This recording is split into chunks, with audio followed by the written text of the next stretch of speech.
សាឡបងប្រើគំនិតខ្លួនឯងដើម្បីស្វែងយល់ពីទស្សនៈរបស់អ្នកប្រាជ្ញសួស្តីអ្នកទាំងអស់គ្នាខ្ញុំមេងហើយនៅក្នុងវីដេអូនេះផងដែរគឺខ្ញុំមានបំណងថាចង់ប្រើប្រាស់នៅអ្វីតាក់ទិចនិចរបស់ខ្លួនឯងនឹងដើម្បីស្វែងយល់ពីទស្សនៈរបស់អ្នកប្រាជ្ញមួយចំនួនដែលជាបុគ្គលល្បីៗជានៅក្នុងវីដេអូនេះខ្ញុំធ្វើការប្រើគំនិតរបស់ខ្ញុំដើម្បីស្វែងយល់ពីទស្សនៈរបស់អ្នកប្រាជ្ញម្នាក់ដែលគាត់មានឈ្មោះថាខុងជឺអញ្ចឹងមុននឹងចូលទៅដល់ទស្សនៈរបស់គាត់យើងគួរតែយល់ពីប្រវត្តិរបស់លោកបន្តិចបន្តួចសិនអញ្ចឹងលោកខុងជឺគឺជាទស្សនវិទូគាត់គឺជាគ្រូបរិញ្ញានិងជាអ្នកនយោបាយដ៏អស្ចារ្យហើយក៏ជាអ្នកល្បីម្នាក់នៅក្នុងប្រទេសចិនផងដែរចំពោះគេតនាមគេឈ្មោះរបស់គាត់វិញគឺស្មើទៅនឹងសូក្រាតដែលនៅប្រទេសក្រិកផងដែរទស្សនៈរបស់លោកគឺនៅតែល្បីហើយនៅតែមានតម្លៃក៏ត្រូវបានគេយកទៅប្រើប្រាស់ស្ទើរតែទូទាំងសកលលោកមកដល់សពថ្ងៃនេះនៅក្នុងវីដេអូនេះខ្ញុំនឹងធ្វើការស្រង់យកទស្សនៈរបស់លោកមួយចំនួនយកមកបង្ហាញអ្នកនរគ្នាយកមកវិភាគស្វែងយល់ជាមួយនឹងអ្នកនរគ្នាទស្សនៈរបស់លោកទី1នោះគឺជោគជ័យអាស្រ័យលើការត្រៀមលក្ខណៈទុកជាមុនបើមិនបានត្រៀមលក្ខណៈទុកជាមុនទេនោះមុខជាជួបនឹងបរាជ័យជានៅក្នុងទស្សនៈរបស់លោកមកឃ្លានេះខ្ញុំគិតថាវាងាយនឹងការយល់មែនទែនអញ្ចឹងមុននឹងយើងធ្វើអ្វីមួយមុននឹងធ្វើដើម្បីជោគជ័យយើងត្រូវតែត្រៀមលក្ខណៈទុកជាមុនការត្រៀមលក្ខណៈទុកជាមុនគឺវាប្រសើរជាងការធ្វើភ្លាមព្រោះថាបើយើងធ្វើភ្លាមទៅយើងអាចនឹងទទួលនៅបរាជ័យទៅឧទាហរណ៍ថាយើងប្រឡងបាក់ឌុបចឹងនៅពេលដែលយើងប្រឡងបាក់ឌុបយើងត្រូវទៅត្រៀមខ្លួនទៅហើយដើម្បីប្រឡងចឹងដើម្បីត្រៀមខ្លួនយើងត្រៀមខ្លួនទៅលើអីខ្លះទៅលើការសិក្សាទៅលើសម្ភារៈទៅលើច្បាប់ទម្លាប់ផ្សេងនៃការប្រឡងហ្នឹងចឹងយើងត្រៀមមកហើយទៅដល់ពេលដល់ថ្ងៃដែលយើងប្រឡងគឺយើងនឹងមិនមានអ្វីជាកង្វល់ទេព្រោះថាយើងបានត្រៀមខ្លួនទុកជាស្រេចហើយចំពោះទស្សនៈទី2របស់លោកគាត់ថាពេលយើងគិតតែខំប្រឹងដើរឆ្ពោះទៅខាងមុខដោយមិនព្រមងាកមើលឆ្វេងស្ដាំមើលងាយមើលអាយឲ្យបានសមរម្យនោះយើងនឹងក្លាយទៅជាមនុស្សឆ្លើយប្រហើនកោកកាចបើតាមន័យខ្ញុំយល់ខ្ញុំគិតថាបើសិនណាជាយើងកំពុងតែរីកចម្រើនហើយកំពុងតែដើរទៅមុខហើយយើងគួរតែមើលពីស្ថានភាពជុំវិញផងដើម្បីឲ្យដឹងថាយ៉ាងណាទៅពេលដែលយើងមើលថាស្ថានភាពជុំវិញយើងនឹងវាសមរម្យគឺយើងត្រូវតែធ្វើទៅតាមហ្នឹងកុំឲ្យធ្វើលើសពីហ្នឹងទៅពេលដែលយើងធ្វើលើសពីហ្នឹងគេអាចថាយើងនឹងជាមនុស្សដែលឆ្លើយកោងកាចឬក៏ខុសប្លែកពីគេចឹងទៅក្នុងន័យរបស់គាត់នេះវាតាមខ្ញុំគិតប្រហែលជាដូចន័យថាសម្រាប់ខ្លួនទៅតាមសង្គមបច្ចុប្បន្នរៀនធ្វើជាមនុស្សដែលដឹងពីស្ថានភាពនាពេលបច្ចុប្បន្ននិងនៅជុំវិញខ្លួនយើងចឹងទៅយើងមកចូលដល់ចំណុចទី3ឬក៏ជាទស្សនៈទី3របស់គាត់គាត់ថាបុគ្គលឆ្នើមច្រើនតែធ្វើកើតហើយទើបនិយាយហើយអ្វីដែលគេនិយាយតាមក្រោយនោះតែស្របគ្នាទៅនឹងទង្វើដែលគេធ្វើនោះជាតាមទស្សនៈរបស់លោកមួយនេះខ្ញុំគិតថានៅពេលដែលគាត់ធ្វើអ្វីមួយបានសម្រេចហើយជោគជ័យហើយទទួលបានលទ្ធផលហើយល្អហើយគាត់នឹងចែករំលែកនៅអ្វីដែលគាត់បានធ្វើនឹងមិនថាវាជោគជ័យឬក៏បរាជ័យទេគឺសំខាន់ឲ្យតែគាត់បានឆ្លងកាត់រួចហើយគាត់នឹងនិយាយប្រាប់មកកាន់យើងចឹងទៅហើយអ្វីដែលគាត់និយាយនេះគឺវាស្របទៅនឹងអ្វីដែលគាត់បានធ្វើនឹងឯងចំណុចបន្តទៀតយើងមកដល់ទស្សនៈទី4របស់លោកដែលទស្សនៈទី4នេះគាត់ថាបើអ្នកបានឃើញគោលដៅនៅខាងមុខហើយតែមិនអាចទៅដល់សូមកុំបង្វែរគោលដៅឲ្យសោះ តែអ្នកត្រូវតែផ្លាស់ប្ដូរវិធីសាស្ត្រដើម្បីឈានទៅដល់គោលដៅនោះចំពោះទស្សនៈមួយនេះបើតាមការយល់របស់ខ្ញុំគឺខ្ញុំគិតថានៅពេលដែលយើងមានអ្វីមួយដែលយើងគិតថាដៅទៅលើវាថានឹងយកវាបានប៉ុន្តែយើងបែរជាជួបនៅបញ្ហាជាច្រើនដែលពិបាកក្នុងការដោះស្រាយអញ្ចឹងគោលដៅរបស់យើងគិតថាអាចនឹងបោះបង់ប៉ុន្តែសូមកុំបោះបង់គោលដៅរបស់យើងទុកវានឹងសិនទៅហើយយើងក៏ចាប់ផ្ដើមរកវិធីថ្មីពីវិធីដែលយើងធ្វើសពថ្ងៃហ្នឹងទៅផ្លាស់ប្ដូរវិធីមួយទៀតដើម្បីឲ្យគោលដៅរបស់យើងនឹងជោគជ័យវិញឧទាហរណ៍ថាខ្ញុំចុះខ្ញុំដៅថាខ្ញុំចង់ក្លាយទៅជា content creator អញ្ចឹងខ្ញុំត្រូវតែធ្វើវារហូតខ្ញុំធ្លាប់មានអារម្មណ៍ថាបោះបង់នឹងការធ្វើ content ផងដែរព្រោះថាខ្ញុំវាអត់មានផ្លូវអីសម្រាប់ដើរប៉ុន្តែខ្ញុំចេះតែចាប់ផ្ដើមរកវិធីថ្មីដើម្បីដើរទៅមុខជានិច្ចខ្ញុំអត់បោះបង់នៅការធ្វើ content បែបនេះទេចឹងនេះគឺជាផ្លូវមួយដែលអាចឲ្យយើងទទួលបានជោគជ័យផងដែរចូលចំណុចទី5ឬក៏ទស្សនៈទី5របស់លោកខុងជឺគឺគាត់ថាបើអ្នករកមើលក្នុងចិត្តខ្លួនឯងហើយមិនឃើញមានកំហុសអ្វីទេតើមានអ្វីដែលអ្នកត្រូវខ្វល់ខ្វាយតើមានអ្វីដែលអ្នកត្រូវខ្លាចខ្ញុំឧបមាថាបើសិនណាជាយើងធ្វើអ្វីមួយ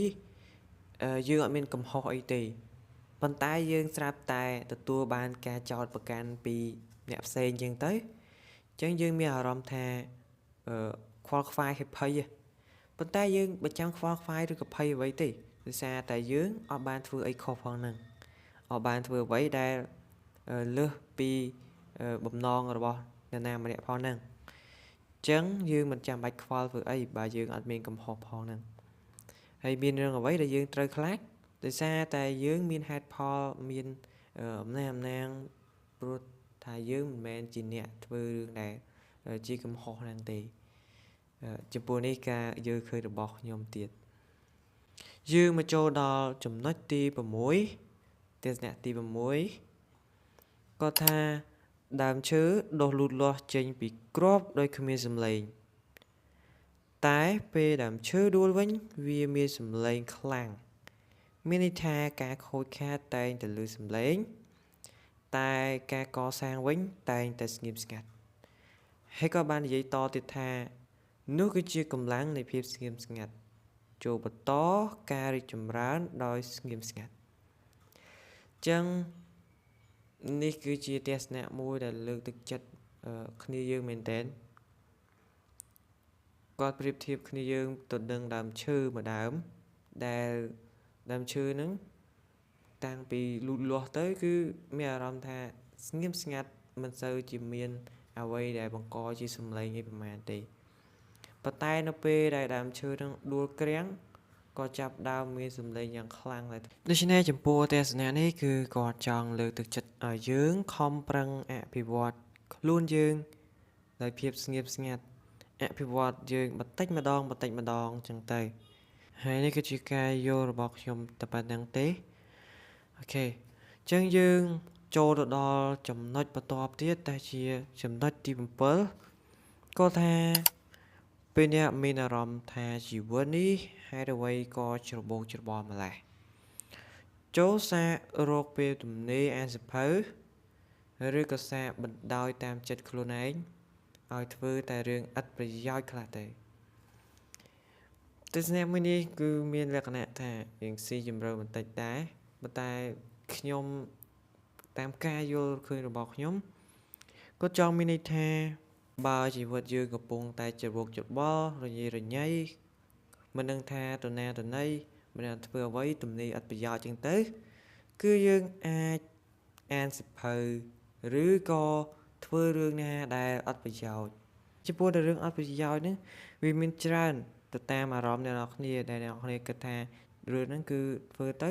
អត់បានផលដល់នៅផលប្រយោជន៍អ្វីទេប៉ុន្តែវាអាចជួយឲ្យយើងខ្លះដែរមិនថាវាអត់ប្រយោជន៍ទេ ព្រោះរឿងអីសិតតែមានប្រយោជន៍សិតមានលក្ខណៈពិសេសរៀងខ្លួនហ្នឹងទៅដូច្នេះយើងមកដល់ចំណុចទី8គេថា1មិត្តភ័ក្តិមកពីឆ្ងាយត្រូវទទួលដោយក្តីរីករាយ2សន្តិភាពជារឿងសំខាន់និង3រឿងដែលអ្នកមិនចង់ធ្វើកុំឲ្យអ្នកដទៃធ្វើជំនួស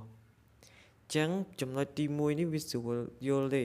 ចំពោះមិត្តភ័ក្តិដែលមកពីឆ្ងាយហ្នឹងយើងគួរតែទទួលគេដោយក្តីរីករាយដោយក្តីរាក់ទាក់ហើយចំពោះចំណុចទី2ហ្នឹងគឺសន្តិភាពគឺជារឿងសំខាន់មូលហេតុអីបានជាសំខាន់សន្តិភាពគឺផ្ដល់នៅសេចក្តីសុខផ្ដល់នៅភាពរីករាយផ្ដល់នៅសុភមង្គលផ្ដល់នៅភាពរីកចម្រើនហ្នឹងទៅចំពោះចំណុចទី3គាត់ថារឿងដែលអ្នកមិនចង់ធ្វើកុំឲ្យអ្នកដទៃធ្វើជំនួសនេះគឺជាទស្សនៈមួយដែលល្អចំពោះទស្សនៈនេះបើតាមខ្ញុំយល់គឺមានន័យថាយើងមានកិច្ចការយើងមានភារកិច្ចអ្វីមួយឧទាហរណ៍ថាយើងដាំបាយប៉ុន្តែយើងអត់ចង់ដាំទេ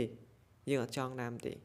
ងក៏បានប្រើឲ្យអ្នកដទៃនឹងមកធ្វើជំនួសយើងអញ្ចឹងទស្សនៈនេះគេអត់ចង់ឲ្យធ្វើចឹងទេ